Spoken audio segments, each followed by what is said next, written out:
મિત્રો, સુરત શહેરમાં બની ગયેલી આ એક સત્ય ઘટના છે.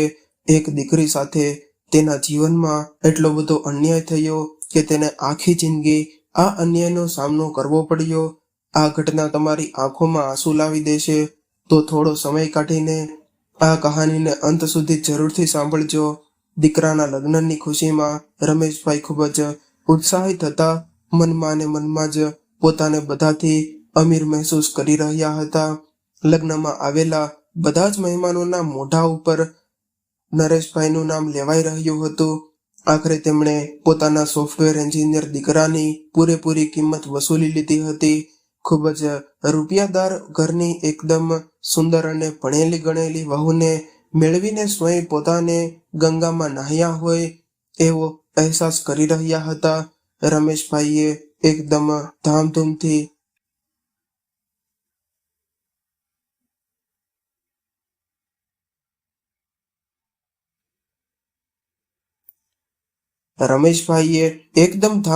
દીકરાના લગ્ન કર્યા હતા. લગ્ન પૂરા થયા, બધા રીતે રિવાજો અને રસમ પૂરી થઈ એટલે બંને દીકરાઓ વહુને લઈને અમેરિકા જવાની તૈયારીમાં લાગી ગયા હતા.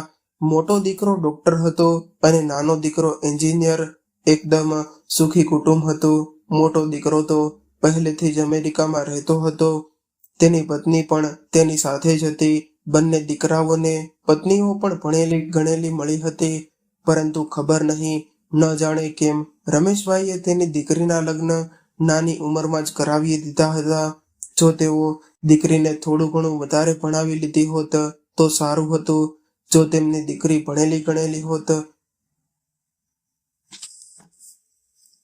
તો તેમને જમાઈ પણ એ દરજ્જાનો મળ્યો હોત.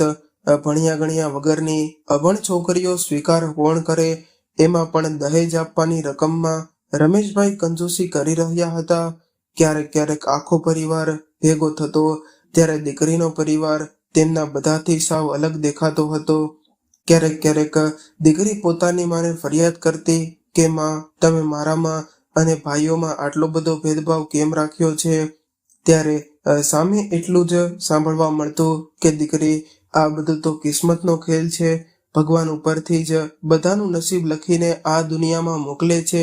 આપણે તો બસ તેનું અનુકરણ કરવાનું છે. જે ઉપરવાળો આપણી પાસે કરાવતો રહે છે. જો કે સાવ એવું પણ નહોતું કે જયાબેન તેની દીકરી રેખાને સાચવતા નહોતા.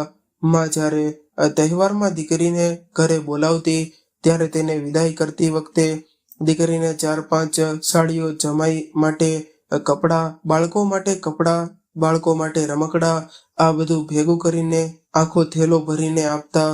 નાના અમથા ભરૂચ શહેરમાંથી આવતી દીકરીને આ સિવાય બીજું શું જોતું હોય? પોતાના સાસરીની થોડી ઘણી માથાકૂટ ભર્યા જીવનમાંથી બહાર નીકળીને મા બાપનો પ્રેમ જોઈને તે ખુશ થઈ જતી હતી. જ્યારે તે ખુશી થેલો ભરીને પોતાના સાસરે આવતી તો ત્યાં પણ તેવો રૂઆબ વધી જતો હતો. જ્યારે ભાઈઓ અમેરિકાથી આવતા ત્યારે તે પોતાના પિયરમાં મળવા જતી રહેતી. તેને જેવું મનપસંદ હોય એવું જમવાનું બનાવતી અને ખુશી પોતાના મા બાપના ઘરે દિવસો વિતાવતી. આટલા દિવસો તેની મા પણ આરામ કરતી અને પોતાની દીકરીના હાથનું જ જમતી. અને વહુઓ તો લગ્ન કરીને આવી એટલે તરત જ પોતાના પતિઓ સાથે અમેરિકા જતી રહી હતી. બંનેમાંથી એક પણ વહુએ સાસુ સસરાની સેવા નહોતી કરી. તેઓ પણ જ્યારે ભારતમાં આવતી ત્યારે તેમને પણ પોતાના મા બાપનો મોહ તેમની પાસે ખેંચી લેતો હતો. તેઓ પણ પોતાના સાસરે 1-2 દિવસ રોકાઈને પોતાના પિયરમાં જતી રહેતી. રમેશભાઈને પણ આ બધી બાબતમાં કોઈ વાંધો નહોતો. કારણ કે જ્યારે વહુ પોતાના પિયરમાંથી પાછી સાસરે આવતી ત્યારે તેઓ પણ થેલો ભરીને સામાન લાવતી હતી. રમેશભાઈ માટે સફારી સૂટ, સોનાની વીંટી, તેમની પત્ની માટે સોનાની ચેન, પોતાના માટે મોંઘી સાડીઓ, આવું બધું આવતું. એટલે રમેશભાઈ પણ પોતાની વહુઓથી એકદમ ખુશ હતા. દીકરીના સાસરે પણ તેની સારી એવી છાપ બેસી ગઈ હતી. કારણ કે જ્યારે પણ તેમના ભાઈઓ અમેરિકા આવતા ત્યારે તેમના માટે મોંઘી ચીજ વસ્તુઓ લાવતા હતા. સમય જતા રેખાના ઘરે પણ વારાફરતી 2 દીકરીનો જન્મ થયો. રેખા પોતાની દીકરીઓમાં પણ ખુશી હતી. વર્ષો વીતવા લાગ્યા. હવે તો રેખાની છોકરીઓ પણ મામાના આવવાની રાહ જોવા લાગ્યું અને છોકરીઓને તો પણ મામાનો પ્રેમ ખૂબ જ ગમતો હતો. હવે તો નાના નાની પણ વૃદ્ધ થઈ ગયા હતા. રેખા જ્યારે પણ પોતાના પિયરમાં જતી એટલે એના મા બાપની ખૂબ જ સેવા કરતી અને તેના બદલામાં બહુ બધો પ્રેમ તેને મળતો હતો. પરંતુ સમય જતા દીકરો અને વહુ તો હવે ક્યારેક ક્યારેક જ ભારત આવતા હતા, કારણ કે હવે તો તેમને પણ બાળકો થઈ ગયા હતા. તેમના બાળકો પણ મોટા થઈને સ્કૂલમાં ભણવામાં બેસી ગયા હતા. હવે તો તેમને પણ બાળકોના ભવિષ્યની ચિંતા હતી. જયાબેન ક્યારેક ક્યારેક તેમના દીકરા વહુ સાથે વાત કરતા, પરંતુ જ્યારે પૌત્ર પૌત્રી સાથે વાત કરવાની થતી તો તેઓ અંગ્રેજીમાં શું બોલતા તે તેમને કંઈ સમજ નહોતું આવતું. પરંતુ એ પછી જ્યારે પણ આડોશી પાડોશીઓ ભેગા મળીને બેસતા ત્યારે પોતાની રૂઆબ દેખાડતા, તે હજુ તો કાલે જ મારા પૌત્ર સાથે વાત થઈ હતી, એ તો એટલું બધું ઇંગ્લિશ બોલતો હતો કે તેમની તો કંઈ વાત જ ન પૂછો. કાલે જ તેણે મને પોતાનું આખું ઘર દેખાડ્યું હતું. કેટલું સરસ મજાનું તેમનું ઘર હતું. દીકરા વહુ બંનેની અલગ અલગ ગાડીઓ છે. પોતાના દીકરા વહુના વખાણ કરતા થાકતા નહોતા. આજુબાજુના પાડોશીઓ પણ તેમની આ ખુશી જોઈને મજા કરી લઈ લેતા અને રેખા પણ પોતાની દીકરીઓને ખૂબ જ ભણાવતી રહી હતી. તેને ખબર હતી કે તેને તો ભણવા ન મળ્યું, પરંતુ તે તેની દીકરીઓ સાથે આવું ક્યારેય નહીં કરે અને દીકરીઓને ખૂબ જ ભણાવી ગણાવીને કરશે. અને મોટી દીકરીનું એન્જિનિયરિંગમાં એડમિશન કરાવી દીધું અને તેને પોતાના પિયર સુરત શહેરમાં રહેવા માટે મોકલી દીધી. આ સમયે તેના નાના નાનીને પણ તેની આ ઉંમરમાં સહારો મળી ગયો હતો. હવે તો રેખા પણ અવારનવાર તેના પિયરમાં આવતી જતી રહેતી. તે હંમેશા તેની દીકરીને સમજાવતી કે દીકરી, તું અહીંયા રહીને ભણે છે, તારા નાના નાની પણ હવે ઉંમર થઈ ગઈ છે, એટલે તું તેમનું થોડું ધ્યાન રાખ અને તેની સેવા કરજે. આપણે કોઈ ઉપર બોજ નથી બનવું. રેખા દર વખતે પોતાની દીકરીને આવું સમજાવતી હતી. સામે સોનલ પણ કહેતી કે માં, હું પૂરી કોશિશ કરું છું કે સવારમાંથી જ વહેલા ઉઠીને બધું જમવાનું બનાવી અને બાકીનું કામકાજ પૂરું કરી દઉં, જેથી કરીને નાનીને ઘરનું કંઈ પણ કામકાજ ન કરવું પડે. સાંજે કોલેજેથી આવીને પણ સાંજના જમવામાં નાનીને મદદ કરું છું અને જ્યારે મારે રજા હોય છે એ દિવસે નાનીને લઈને બજારમાંથી પણ જાઉં છું. સમયાંતરે તેમને ડૉક્ટરની પાસે પણ બતાવવા લઈ જાઉં છું અને કોલેજથી આવીને જ્યારે પણ તેઓ કહે છે કે મંદિરે જવું છે એટલે તેમને મંદિરે પણ લઈને જાઉં છું. રમેશભાઈ અને તેમની ધર્મપત્ની તો જાણે બંને હાથમાં લાડવા હતા, કારણ કે દીકરાઓ વિદેશમાં કમાઈ રહ્યા હતા અને તેમની દીકરીને તેમની સેવા કરવામાં કંઈ પણ કમી નહોતી રહેતી અને રહેવા દેતી. રમેશભાઈ દર વખતે પોતાની મૂછ ઉપર હાથ રાખીને ગર્વથી કહેતા કે આમને કિસ્મત કહેવાય. દીકરી ગમે ત્યારે મળવા આવી શકે છે અને દીકરા વહુઓ પોતપોતાની રીતે વિદેશમાં સેટ થઈ ગયા છે. અમને તો વૃદ્ધાવસ્થામાં કોઈ સેવા કરવા વાળું મળી જાય, એનાથી વધારે માણસને શું જોઈએ.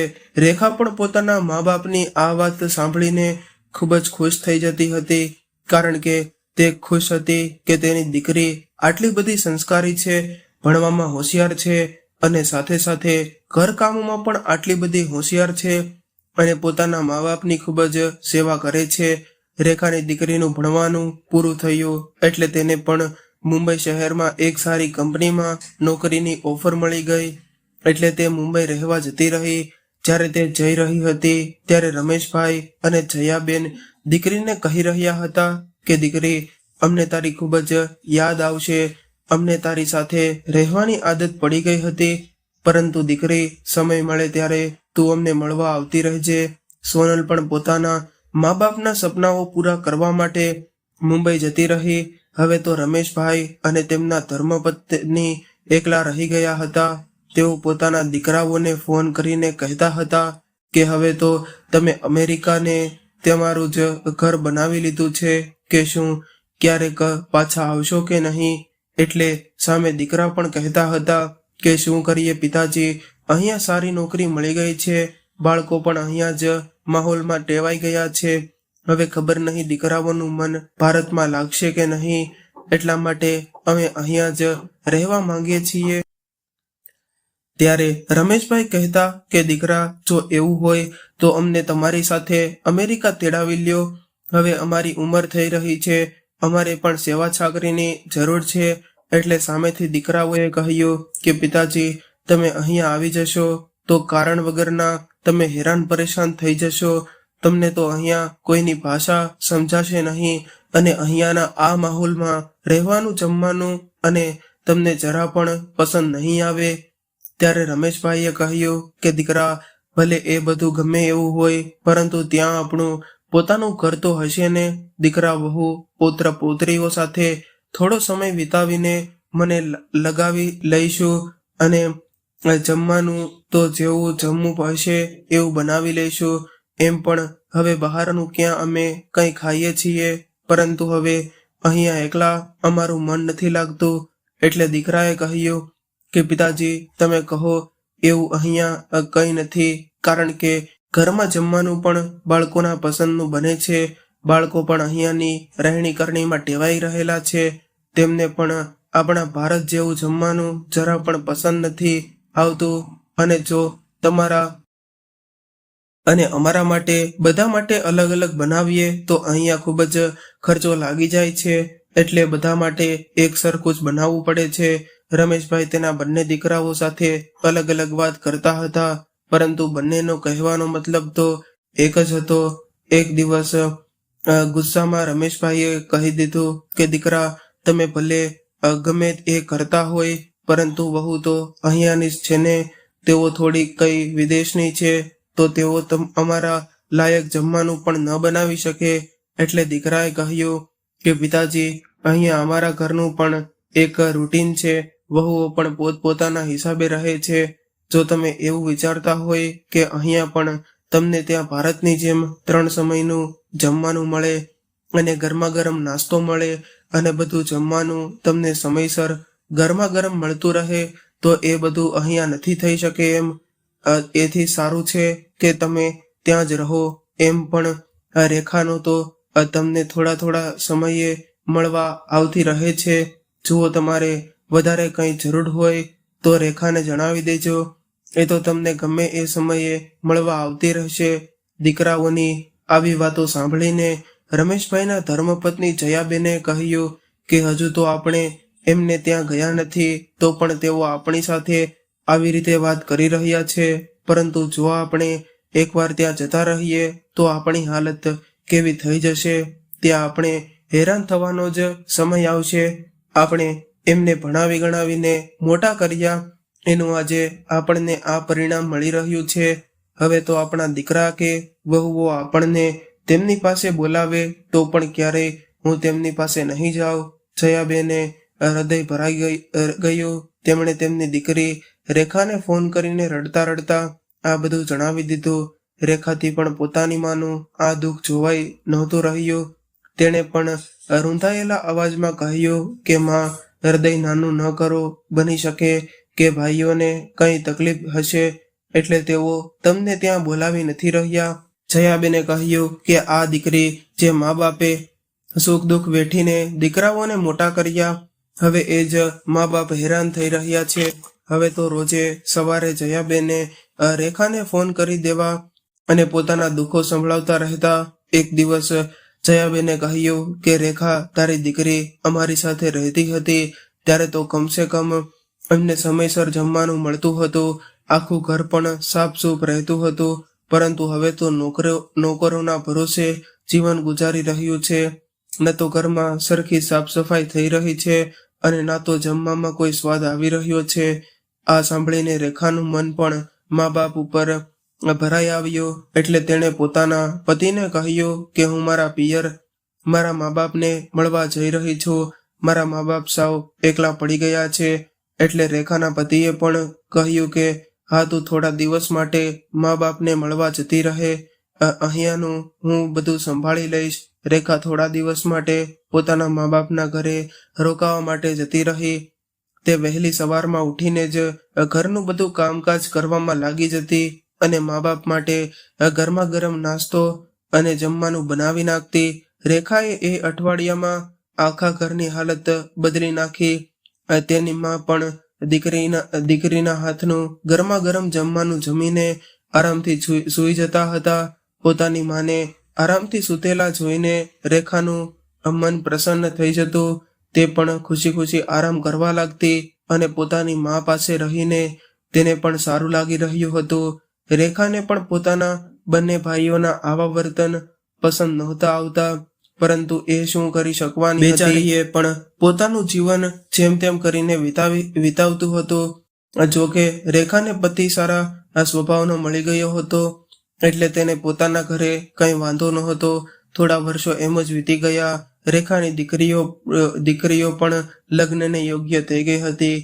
રેખાના પતિએ બંને દીકરીઓ માટે તેમના યોગ્ય છોકરાઓ શોધીને બંનેના એક સાથે જ લગ્ન કરી દેવાની યોજના તેણે રેખાને જણાવી. રેખા, આપણે આટલા બધા અમીર તો નથી. આપણે આપણી દીકરીઓને આટલી બધી ભણાવી ગણાવીને નોકરી ઉપર લગાડી છે. બંને દીકરીઓ પોતાના પગભર છે, એટલે આપણે તેના માટે વધારે દહેજની વ્યવસ્થા કરી શકીએ એમ નથી. પરંતુ આજકાલ લગ્નમાં ખૂબ જ ખર્ચો લાગી રહ્યો છે. જો આપણે બંને દીકરીઓના અલગ અલગ લગ્ન કરીશું તો ખર્ચો પણ ડબલ થઈ જશે. અને એમ પણ તારા બંને ભાઈઓ પણ અમેરિકામાં રહે છે. પોતાની ભાણીઓના લગ્નમાં બે વાર ધક્કો નહીં ખાઈ શકે. એટલે આપણે બંને દીકરીઓના એક સાથે જ લગ્ન કરાવી દેવા જોઈએ. એમ પણ બંને દીકરીઓને સારા છોકરાઓ મળી રહ્યા છે. આવો સમય અને મોકો વારે વારે નથી આવતો. રેખાને પણ પોતાના પતિની વાત સાચી લાગી, એટલે તેમણે પણ પોતાના પતિની વાતમાં હામી ભરી દીધી. બંને દીકરીઓના સગપણ નક્કી કરીને રેખાએ તેમના બંને ભાઈઓને ફોન કરીને કહી દીધું કે તમારે બંનેએ તમારી ભાણકીના લગ્નમાં જરૂરથી આવવું પડશે. બંને ભાણકીઓ પણ મામાના લાડ પ્રેમને ક્યાં ભૂલી હતી. તેમણે પણ મામાને ફોન કરીને કહી દીધું કે જો મામા તમે અમારા લગ્નમાં નહીં આવો તો અમે તમારી સાથે ક્યારેય પણ વાત નહીં કરીએ. તમારે અમારા લગ્નમાં આવવું પડશે. એટલે બંનેના મામાએ પણ તેમની વાતોમાં હામી ભરી દીધી. બંને બાળકીઓ પણ પોતાના મામા મામીને મળવાની ખુશીમાં હતી. લગ્નના દિવસો નજીક આવી રહ્યા હતા, એટલે રેખા અને તેના પતિ લગ્નની ભાગદોડમાં લાગેલા હતા. ઉનાળાનો સમય હતો. બહાર તડકો ખૂબ જ પડી રહ્યો હતો. ઘરમાં એટલું બધું કામ ફેલાયેલું હતું કે એ સમયમાં રેખાની તબિયત થોડી બગડી ગઈ. તો પણ બેચારીએ જેમ તેમ કરીને લગ્નના દિવસ સુધી સતત કામ કરવામાં લાગેલી રહી. મહેમાન આવવા લાગ્યા હતા. ઘણું બધું કામ ફેલાયેલું હતું. મહેમાનોની હસી મજાક શરૂ થઈ ગઈ હતી, પરંતુ તેમને જેની રાહ હતી એમાંથી કોઈ ન આવ્યું. બંને મામા ન આવ્યા એટલે દીકરીઓને પણ ઘણું દુઃખ થયું. તેઓ બંને બહેનો પણ મામા સાથે વાત કરવામાં રાજી ન હતી. રેખાએ ભારે હૈયે બંને દીકરીઓને વિદાય આપી દીધી. લગ્ન પછી રેખાએ તેના બંને ભાઈઓને ખૂબ જ નારાજગી દેખાડી. તેણે બંને ભાઈઓને કહ્યું કે ભાઈ, લગ્ન થોડી વારે આવે છે. તમે બંનેમાંથી એક પણ ન આવ્યા. બસ તમારો અને અમારો આટલો સંબંધ હતો. તમે તો એ પણ ન વિચાર્યું કે મારા સાસરીવાળા લોકો શું કહેશે, અને ઘણું બધું સાંભળવા મળ્યું છે.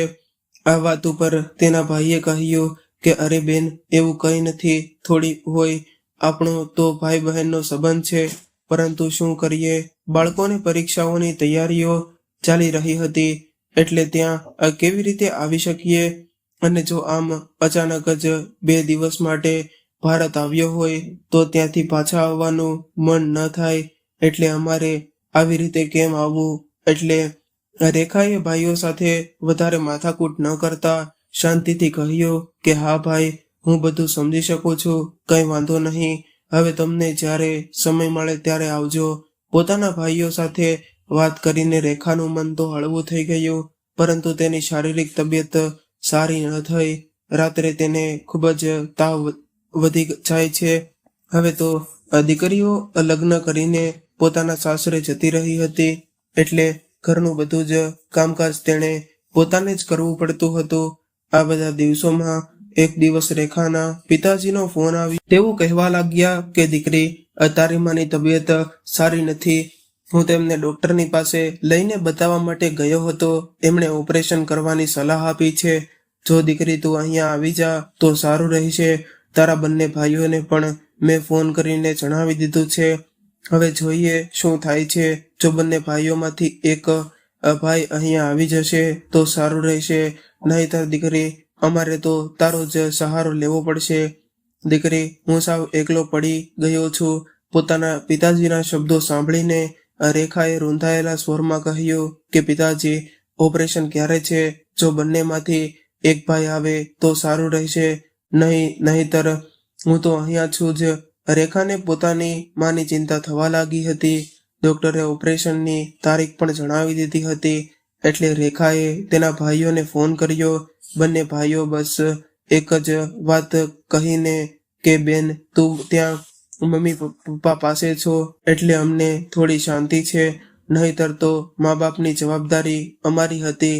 અમને તારા ઉપર પૂરો ભરોસો છે કે તું માના ઓપરેશનની બધી જ જવાબદારી સંભાળી લઈશ. અને ભાઈઓએ તેના રેખા ઉપર બધી જવાબદારી નાખી દીધી. તે પોતાના ભાઈને ક્યાં મોઢે કહે કે તેની પોતાની પણ તબિયત સારી નથી, પરંતુ તો પણ તેણે બંને ભાઈઓને આશ્વાસન આપી દીધું કે તે માને સંભાળી લેશે. બંને ભાઈઓએ પિતાજીને પણ ફોન કરીને કહી દીધું કે હોસ્પિટલની તમામ જવાબદારી રેખા સંભાળી લેશે, અને બંનેએ રેખા સાથે વાત કરી લીધી છે. એ તમને કોઈ પણ જાતની તકલીફ નહીં પડવા દે. રેખા પાછી પોતાના પિયર જતી રહી. તેણે પોતાની માનું ઓપરેશન કરાવ્યું અને તેની ખૂબ જ સેવા કરી. રેખાના પતિએ ક્યારેય પણ તેને પિયરમાં જવાની ના નહોતી પાડી. 1 મહિના સુધી તે પોતાની મા સાથે રહી અને સમયે સમયે તેમને હોસ્પિટલે લઈ જઈને તેની તપાસ કરાવતી રહી. જ્યારે તેને પૂરો વિશ્વાસ થયો કે હવે મા એકદમ સ્વસ્થ થઈ ગયા છે, ત્યારે તે પાછી પોતાના ઘરે આવી અને આમને આમ જ 4 વર્ષ વીતી ગયા. ક્યારેક માં બીમાર રહેતા તો ક્યારેક પિતાજી બીમાર રહેતા. રેખાનો અડધો સમય પોતાના પિયરમાં જ રહેતી હતી. એક દિવસ રાત્રે તેના પિતાજીને અચાનકથી હૃદયનો દુખાવો ઉપડી ગયો. જયાબેને આજુબાજુના લોકોની મદદ લીધી અને રેખા અને બંને દીકરાઓને પણ ફોન કરી દીધો. આડોશ પાડોશના લોકો રમેશભાઈને હોસ્પિટલે લઈને પહોંચી ગયા. રેખા પણ પોતાના પતિને લઈને હોસ્પિટલ પહોંચી ગઈ. ડોક્ટર કહી રહ્યા હતા કે રમેશભાઈની તબિયત ખૂબ જ ગંભીર છે. પોતાના દીકરાઓ આ સમયે પાછા આવવા તૈયાર નહોતા થતા, એટલે જયાબેનને પણ દુઃખ થયું. જયાબેને પણ ગુસ્સામાં બંને દીકરાને કહી દીધું કે હવે તમારે બંનેને આવવું હોય તો ઠીક છે, નહીંતર અમારા અંતિમ સંસ્કાર પણ અમારી દીકરી રેખા કરી દેશે. માનો ગુસ્સો જોઈને દીકરાઓ પણ સમજી ગયા હતા કે પરિસ્થિતિ ખૂબ જ ગંભીર છે. તેઓ પણ પોતાના પરિવારને લઈને અમેરિકાથી ભારત પહોંચી ગયા હતા. રમેશભાઈ પણ પોતાના દીકરા, વહુ, પુત્ર પુત્રીઓને જોઈને ખૂબ જ ખુશ થઈ ગયા હતા. તેમની પણ તબિયતમાં ખૂબ જ જલ્દી સુધારો આવી ગયો. બંને દીકરાઓ 1 મહિનાની રજા લઈને આવ્યા હતા.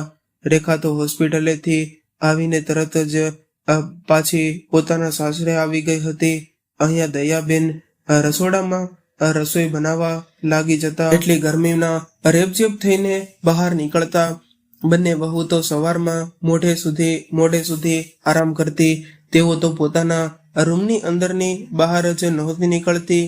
જ્યારે તેઓ રૂમની અંદરની બહાર નીકળે તો કેટલી ગરમી પડી રહી છે એવું કહીને પાછી રૂમની અંદર જતી રહેતી. ઘરનું બધું કામકાજ જયાબેનને કરવું પડતું હતું.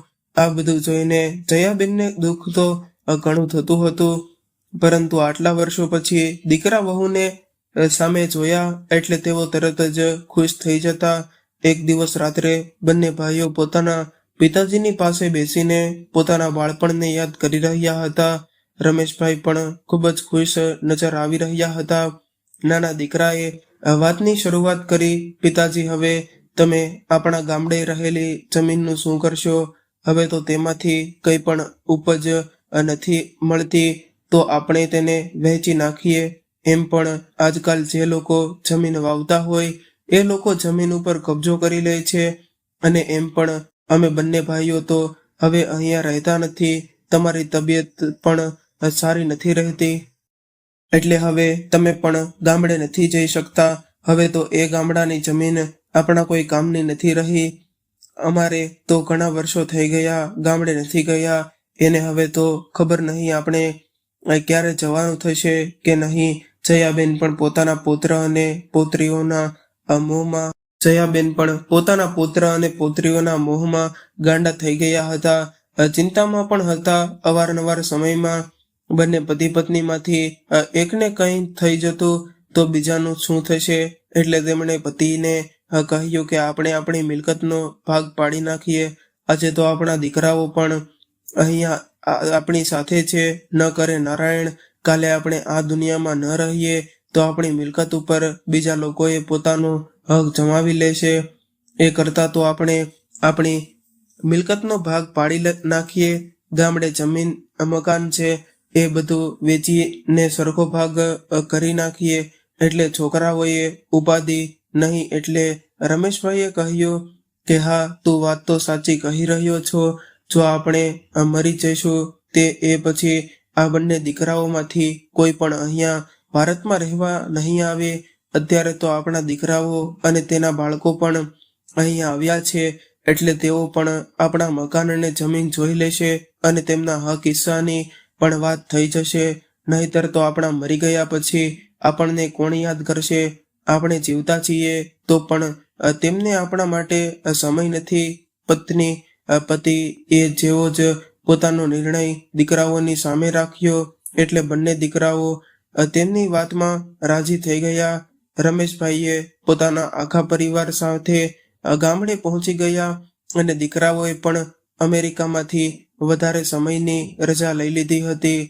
આખો પરિવાર 1 મહિના સુધી ગામડે રોકાણા. જ્યારે જમીન મકાન વેચવાની વાત ગામમાં રાખવામાં આવી ત્યારે ગામના એક મોટા જમીનદારે સારા ભાવમાં તેમનું આ મકાન અને જમીન ખરીદી લીધી. ગામડાની મિલકત વેચીને તેઓ પાછા સુરત આવતા રહ્યા. રમેશભાઈએ મિલકતના બધા જ રૂપિયા તેમના બંને દીકરાના સરખા ભાગે વહેંચી દીધા. તેઓ સુરતમાં જે ઘરમાં રહેતા હતા એ પણ તેમના બંને દીકરાના નામ ઉપર કરી દીધું.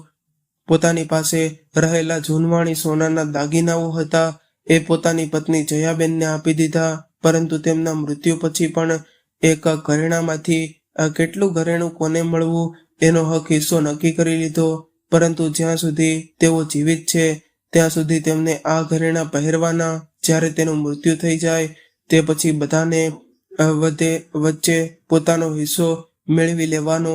આખું ઘર ખુશ હતું. બંને દીકરાઓ પાછા અમેરિકા જવાની તૈયારીઓ કરી રહ્યા હતા. એટલા માટે રેખા અને તેની બંને દીકરીઓ પણ બધાને મળવા માટે રમેશભાઈના ઘરે આવી હતી. રેખાની બંને દીકરીઓ તો હજુ પણ પોતાના મામાથી નારાજ હતી. બંને ભાઈઓ રેખા સાથે હસી મજાક કરીને વાતો કરી રહ્યા હતા. તેઓ કહી રહ્યા હતા કે રેખા, તું અહીંયા છો એટલે સારું છે. તું મા બાપની સાર સંભાળ તો રાખી રહી છો. નહીતર તો અમે બધા તો નોકરીઓમાં એટલા બધા વ્યસ્ત છીએ કે અમને તો સમય નથી મળતો. ખબર નહીં અમે કઈ રીતે તારો આભાર માનીએ. એટલે રેખાએ પણ પ્રેમથી બંને ભાઈઓને કહ્યું કે ભાઈ, જેવી રીતે તમારી ફરજ છે એવી રીતે મારી પણ ફરજ છે કે મા બાપની સેવા કરવી જોઈએ. આખું ઘર ખૂબ જ ખુશ થતું અને થોડા દિવસોમાં બંને ભાઈઓ પોતપોતાના પરિવારને લઈને અમેરિકા પાછા જતા રહ્યા. દીકરા વહુઓ પાછા અમેરિકા જતા રહ્યા. તેમના વિરહમાં રમેશભાઈની તબિયત પાછી ખરાબ થઈ ગઈ.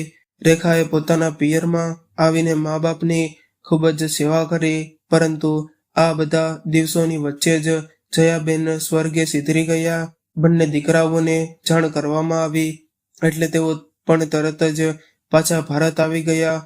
એમણે પોતાની માની બધા રીતિ રિવાજો પૂરા કર્યા. પછી તેમણે રેખાને કહ્યું કે બેન, હવે પિતાજી પણ થોડો સમય જ કાઢી શકવાના છે, એટલે તું પિતાજીને તારી સાથે તારા ઘરે લઈને જતી રહે. પિતાજીનો જે કંઈ પણ ખર્ચો થશે એ બધો અમે બંને ભાઈઓ તને દર મહિને મોકલાવી દઈશું. બસ અમારે તો એટલું જ જોઈએ છે કે પિતાજીની સારી રીતે સેવા થઈ શકે. રેખાએ પણ ભાવુક થઈને પોતાના બંને ભાઈઓની વાતમાં હામી ભરી દીધી. રમેશભાઈનું મકાન ખાલી કરવામાં આવ્યું અને તેમની રહેવાની વ્યવસ્થા રેખાના ઘરે કરી દેવામાં આવી.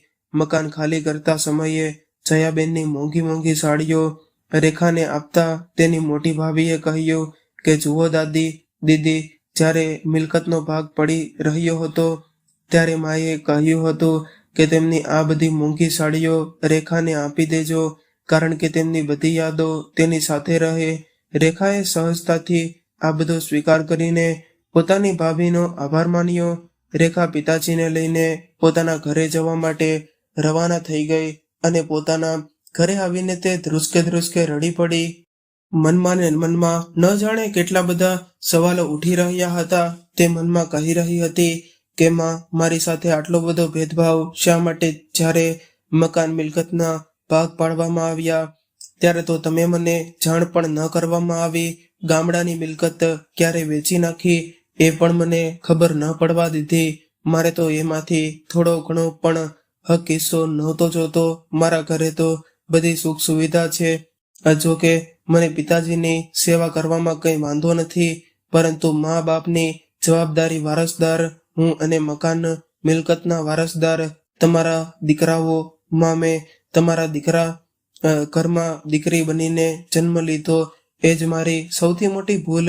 તેનું રડવાનું બંધ નહોતું થઈ રહ્યું. તે એક અધારી સૂઈ રહેલા તેના પિતાને સામે જોઈને રડી રહી હતી.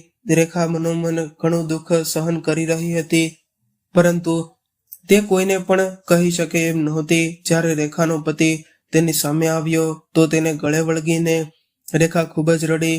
તેના પતિએ તેને આશ્વાસન આપ્યું કે તું ચિંતા ન કર, આપણા ભાગ્યમાં જે લખેલું હોય એ જ આપણને મળે છે અને મા બાપની સેવા તો કિસ્મતવાળા લોકોને જ કરવા મળે છે. રેખાને ઘણું બધું દુઃખ લાગી રહ્યું હતું, પરંતુ તેના પતિના સાથની તે ખૂબ જ ખુશ હતી. મિત્રો, આપણા સમાજમાં પણ અત્યારે આવું જ ચાલતું આવે છે. જો દીકરો દીકરી એક સમાન છે તો તેમને હક હિસ્સો પણ એક સમાન જ મળવો જોઈએ. જો દીકરી મા બાપની સેવા કરે છે તો મા બાપના હક હિસ્સામાં પણ દીકરીનો સરખો ભાગ લાગે છે. એટલે ક્યારેય પણ દીકરી સાથે અન્યાય ન કરો. જો તેનું હૃદય દુભાગે તો તમે ક્યારેય પણ સુખી નહીં થઈ શકો. મિત્રો, આ કહાની વિશે તમે શું કહેવા માંગો છો તે કમેન્ટ બોક્સમાં જરૂરથી જણાવજો. કહાની પસંદ આવી હોય તો વિડીયોને લાઈક કરી તમારા મિત્રો, સગા, સ્નેહી સાથે શેર જરૂરથી કરી દેજો. અને જે મિત્રોએ હજુ પણ અમારી ચેનલને સબસ્ક્રાઇબ ન કરી હોય તો તે મિત્રો સૌથી પહેલા અમારી ચેનલને સબસ્ક્રાઇબ જરૂરથી કરી બેલ આઇકન બેલને ઓલ પર સેટ કરી દેજો, જેથી અમારી દરેક અવનવી કહાનીની માહિતી આપને સમયસર મળતી રહે. ફરી મળીશું એક નવી સત્ય ઘટના પર આધારિત કહાની સાથે. ખૂબ ખૂબ આભાર. જય શ્રી કૃષ્ણ.